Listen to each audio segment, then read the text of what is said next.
Olá, tudo bem com vocês?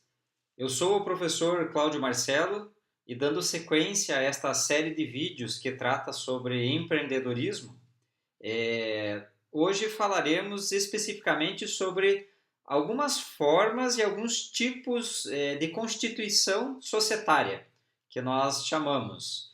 Estas constituições societárias, elas causam uma confusão inicial para aquelas pessoas que pretendem começar um empreendimento. E não raras as vezes surgem uma série de dúvidas sobre que maneira que vai ser constituída essa entidade. Então, o propósito do vídeo de hoje é esclarecer um pouco sobre estes assuntos. Bom, quando nós falamos de empreendimentos, então existe a possibilidade da pessoa ser dona sozinha do seu próprio negócio. Ou seja, a opção de eu me associar com uma outra pessoa, e aí eu teria a sociedade de duas ou mais pessoas, ou ter um negócio próprio e que não teria sócios. Então, alguns tipos societários que permitem hoje esse tipo de negócio. Então, basicamente, quando nós falamos de proprietário único, existem três opções. Podemos constituir uma empresa que é denominada de MEI, seria uma das opções, microempreendedor individual. O outro seria o empresário individual e o outro é o que é chamado de EIRELI, que é a empresa individual de responsabilidade limitada. Então essas três formas de constituição, elas permitem que não tenhamos sócios. Existe um pouco de confusão entre, será que MEI e EIRELI é a mesma situação? Ou será que MEI e principalmente empresário individual, nós estamos falando do mesmo assunto? Não, na verdade esses três têm as suas características bastante peculiares. O MEI, por exemplo, que é esse chamado de microempreendedor individual, seria aquela pessoa que trabalha por conta própria e legaliza normalmente pequenos empreendimentos. A legislação ela permite que uma pessoa seja possível ter um MEI, ou seja, é por CPF. Né? Eu não posso, Cláudio, por exemplo, com o meu CPF ter dois MEIs. Eu só posso ter uma empresa constituída sobre esta forma. Também limita em relação ao faturamento, né? Ou seja, a totalidade de emissões de notas fiscais para o ano de 2017, quem é MEI pode faturar no máximo até R$ 60.000. Para quem é considerado como, para o ano, melhor dizendo, para o ano de 2018, esse faturamento poderá chegar a R$ 81.000. Também há uma limitação, além do faturamento, em relação ao número de funcionários. O MEI poderá ter no máximo um funcionário, ganhando um salário mínimo. Mas existe uma série de proteções. Então, para alguns casos, é vantajoso constituir o MEI, que não precisa de sócios. A outra possibilidade seria o empresário individual. Esta figura do empresário individual também é constituído por uma pessoa física, essa pessoa física emprestará o seu nome, né, à entidade que ele está formando. Então, normalmente, quando é empresário individual, é dado o nome e a firma, né? O nome, a firma, na verdade, pode ser o sobrenome da pessoa. Que nem o meu Cordeiro, por exemplo. Se eu constituo uma entidade, uma empresa com a minha firma, que é o sobrenome, eu posso ser considerado como empresário individual, porque eu seria o único responsável por todos os atos da empresa. Eu não teria um sócio para dividir, inclusive dividir as responsabilidades. Então, eu posso ser considerado empresário individual em qualquer segmento, seja na indústria, no comércio e na prestação de serviço. Porém, a prestação de serviço para o empresário considerado como individual deve ser aquela prestação de serviço que ela não é de caráter intelectual ou artístico. Toda vez que envolver caráter intelectual ou artístico, já não pode ser empresário individual. Mas outros tipos de serviços que não requeiram essa habilidade, aí pode ser constituído nesta modalidade de empresário individual. Este empresário individual, ele tem uma responsabilidade que é chamada de responsabilidade ilimitada. E há uma comunicabilidade entre as dívidas da pessoa física e as dívidas da pessoa jurídica. O que isso quer dizer? Que se o empresário individual contrair dívidas na pessoa jurídica e não tiver lastro para pagar essas dívidas como pessoa jurídica, ele responde com os seus bens pessoais da pessoa física. Ou seja, há essa comunicabilidade dos bens. Assim como, eventualmente, as dívidas contraídas como pessoa física, se não for suficiente para quitá-los, aqueles bens que esta pessoa física tem, alcançaria a pessoa jurídica. Ou seja, se confunde o patrimônio da pessoa física com a pessoa jurídica nessa modalidade, como empresário individual. Para tentar escapar um pouquinho dessa comunicabilidade dos bens, dessa responsabilidade considerada ilimitada, surge então a figura do EIRELI, que é a empresa individual de responsabilidade limitada.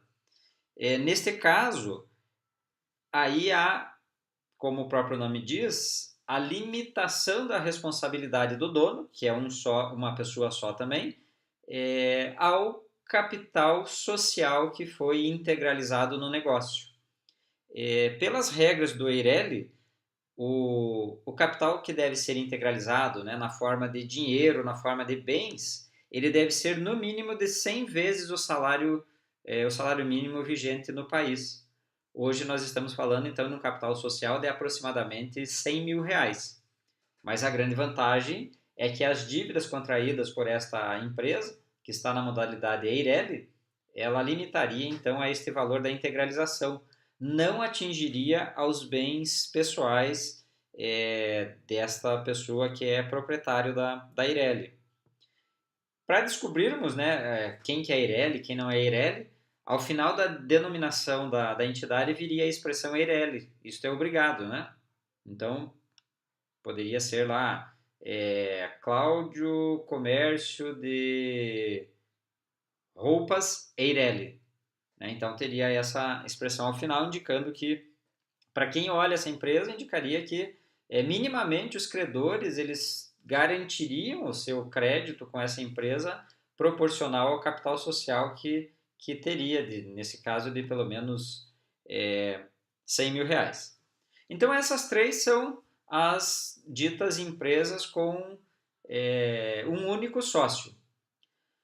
Se eu desejar ter mais de um sócio, daí eu cairia em outros dois tipos societários, que são as sociedades empresárias e as sociedades simples. Há uma distinção de quem que pode ser sociedade empresária e quem que pode ser sociedade simples.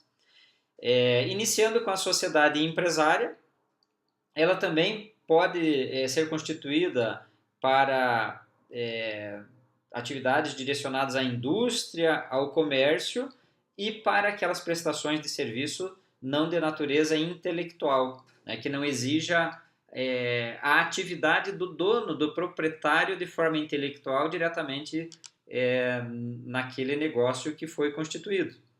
Então, a sociedade empresária ela tem justamente os elementos considerados de elementos de empresa, que é aquele conjunto de esforços, misturando produção, mão de obra, para a confecção de algo, um produto já pronto, uma mercadoria ou prestações de serviços não de caráter intelectual ou especializado, de tal maneira que confundiria o dono do negócio com o executor da atividade.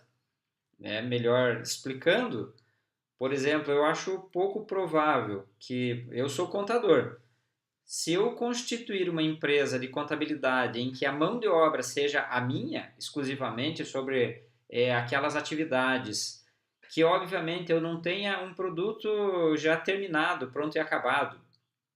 Como, por exemplo, nós contadores fazemos uma série de relatórios contábeis, como, por exemplo, balanço, demonstração do resultado. Só que esses relatórios eles não estão prontos, né? Ficaria totalmente antiético e estranho, por exemplo, um cliente chegar até o meu escritório e falar: Cláudio, eu estou precisando de um balanço. Aí imagine que situação esdrúxula. Eu apresento: olha, eu tenho esses dois balanços, qual que você vai desejar? Prefere este com lucro ou que é este com prejuízo? É como se eu tirasse de uma gaveta balanços prontos. Imagine, isso não existe. Não caberia eu constituir nessa situação uma entidade chamada de sociedade empresarial para este tipo de prestação de serviço, porque ele é extremamente intelectual, é feito sob encomenda, em que a minha mão de obra e o meu conhecimento seria empregado na atividade, né? Para estas situações em que a mão de obra especializadas, em que o capital intelectual é empregado diretamente sobre a produção ou sobre a prestação de um serviço, é que se destinam outro tipo de sociedade, que são as sociedades chamadas de sociedades simples, em que requerem como a principal atividade a prestação dos serviços, de prestação de serviços, que o próprio fim pelo qual a entidade foi criada, ela depende diretamente da atuação e do conhecimento dos seus sócios, né? Então, como sociedades simples, puras, nós temos arquitetos, né, que formam sociedades e que dependem fundamentalmente do trabalho do capital intelectual dessas pessoas. Poderíamos ter arquitetos, engenheiros, advogados, contadores, médicos, dentistas, em que dependeria fundamentalmente da sua atividade, atividade pessoal aplicada diretamente no negócio, né? Em prestações de serviços extremamente especializados. Então, essas seriam as sociedades simples. Diferente das sociedades empresárias, que seria para negócios que funcionam sobre, ou já tem um produto acabado, ou tem uma mercadoria, ou tem prestações de serviços de natureza não especializada. Tá ok? Então o vídeo de hoje tratou basicamente dessas formas de constituição. Em vídeos futuros comentaremos principalmente sobre os tipos societários, ou aqueles mais comuns dentro dos negócios, que via de regra são as sociedades chamadas de sociedades limitadas. Futuramente faremos vídeos relacionados à sociedade limitada, à sociedade anônima, para que haja uma ambientação daqueles empreendedores sobre esses assuntos. Espero mais uma vez ter contribuído com cada um de vocês para um conhecimento melhor nessa fase inicial dos empreendimentos. Uma fase tão importante que muitas vezes causa uma confusão a maneira com que o negócio será estruturado. Relembrando, se eu for estruturar um negócio sozinho, minhas opções são Eireli, MEI e empresa individual. Se eu vou constituir um negócio com pelo menos 2 ou mais sócios, caberia as sociedades simples e as sociedades empresárias. Espero que tenha servido. Se gostaram, por favor, deem um like no meu canal no YouTube, Professor Cláudio Marcelo. Divulguem esse canal ao maior número de pessoas que vocês acharem conveniente e nos vemos no nosso próximo vídeo. Um abraço a todos.